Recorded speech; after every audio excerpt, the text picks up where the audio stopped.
I've been wrestling with the hype I was feeling all day and all last night and this morning of Jalen Ramsey coming to the Miami Dolphins. Not Jalen Ramsey's, as I was saying in the podcast. I watched too much 10 Commandments, and I loved Charlton Heston, met him as a kid, so I'm going to use that as my excuse. I'm a yutz when it comes to pronunciations. But Jalen Ramsey is a big deal when you tie him in with the rest of the defense and with Vic Fangio.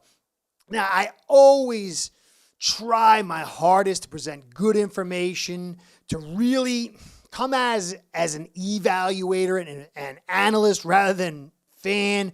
But I'm telling you, I'm wrestling back and forth, trying to discern, is this hype legit? Am I getting caught up in it? Or is there real tangible evidence to say this is a big deal? Obviously, he's an upgrade. We all know that. But is it really a game changer? Now, I did an article for Finn's News, how criminal was the Ramsey trade. So I'm going to do a little double dipping here because I spoke about how Phillips was a quarter to half a beat before he was getting sacks, and it was so close that the upgrade of this secondary is going to have him hit home at a much higher rate. So as I was doing the article, I was going over the numbers, going over the stats, so I am going to double dip, but it really is pertinent to what I'm trying to do here, and I guess I'm a little bit of an old man trying to cut corners. So forgive me.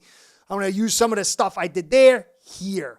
Now, I think without a doubt, Ramsey is obviously a huge upgrade. Now, I saw a comment on my last podcast, and a guy had a really good comment. He said, he's not as good as he used to be. His man coverage was around like 100 quarterback rating last year. And I replied, and I said, that's a good comment, but here's some maybe context to add to that.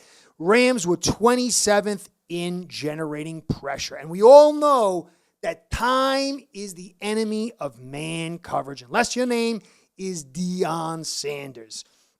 So I think clearly this guy's man coverage was a little skewed and out of whack because Aaron Donald wasn't there for a long time and the pressure really wasn't coming. I think however you slice it, he's an upgrade of Kohu, and you still got Kohu, so this whole secondary is being boosted by the addition of Jalen Ramsey and Vic Fangio.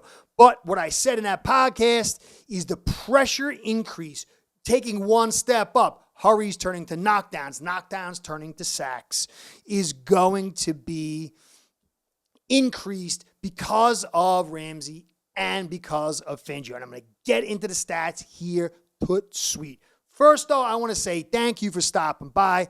I want to give you guys a shout out and a shout out to Ace Per Head, my sponsor, because without the two of you, this show ain't going down. Ace Per Head's betting software is the premier white label platform for bookies to manage their players and grow their sportsbook operation. Click the link in the description below to get set up in minutes. Ask for the Curtis promo and get a special introductory discount. That's the shout out I want to give to my sponsors because they make this whole thing happen. And I want to get into it real quick right here. We know the basic stats. Our pass defense was garbage. 27th in pass yards allowed. We had the 27th worst QB completion percentage. 9th most passing first downs allowed, 7th highest third down conversion percentage allowed, and 6th most pass TDs allowed. No bueno. Now, we brought the 3rd most blitzes and still only generated 15th least in sacks, 17th least in pressure percentage, and 18th least in knockdowns. We were coming at them like a madman, throwing everybody but the kitchen sink, and our secondary was Swiss cheese, and we weren't hitting home. And it's the stat, this one stat is what I want to wrap this all up and put a bow on it. We last year were 7th in hurries. And yes, some of that and a portion of that, we got to find out how much of a portion was because we're bringing so many guys. But it wasn't all of that. I'm going to go back, rewatch the defense throughout the season, and I'm going to do a reel on the close calls by Phillips almost hitting home. But the stats were 11 hurries and 16 knockdowns by Phillips. That means with the knockdown, you're about a step or less to the quarterback and you hit him and don't get the call. So that's a quarter a beat right there. That's this. That's really what it is. And then a hurry is usually a full step or, getting into that range, which is. So that time frame is the difference between seeing hurries upgraded to knockdowns or upgraded to sacks and knockdowns upgraded to sacks. So that's 27 plays of a quarter to half beat that Phillips had. And there's no way you're going to get me not to believe that Jalen and Kohu and Holland and Xavier Howard working together along with all the rest of this pass rush and Fangio is not going to create the time needed. We're not going to be blitzing third most. If you look at the Patriots last year, they had 10.5% hurry rate. Ours was like 8.3, I believe. They had fourth most sacks, and they blitzed 19th least. We can get in that range clearly, without a doubt. We have as much talent, probably more than they do.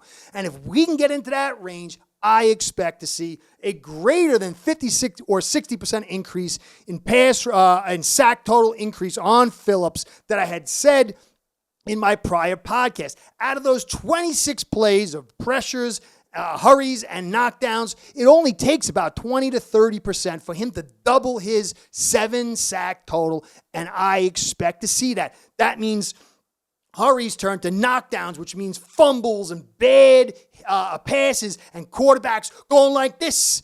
And then knockdowns turning to sacks, which is dead drives usually, and then the fumbles and the sacks and game-ending plays. All right, I'm not telling you to write any checks. Anything can happen along the way. Look at the Saints a couple of years ago. One play away from the Super Bowl, and the Zebras stick it to them. We got offensive line that's not fully fleshed out. I know there's a ton of stuff, but I do know that the defense brings consistency through the course of a season, and it's one of the main driving factors to winning playoff games and the Super Bowl.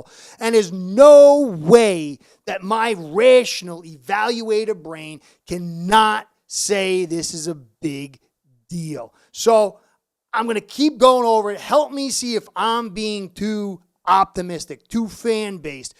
But honestly, guys, I am really, really psyched, both as the fan and as the evaluator, and I'm hoping to see more stuff happen. But right now, we are doing really good, and I expect this defense to be a beast going into the 2023 season. So, this is Curtis, and I hope you enjoyed. Thanks for staying to the end. Let me know if I'm getting too crazy. I'm trying not to, guys. I really want to be the purveyor of good information, even if I get the doubting, Debbie Downer and Doubting Thomas label. It's more important for me to be a good bringer of information to you guys, but I am pretty hyped. Anyway, Curtis saying, thanks for staying down. Catch you next time. Be well. Go Fins. Start building your own online sportsbook today by getting signed up with aceperhead.com service that'll allow you to book action on sports from all around the world.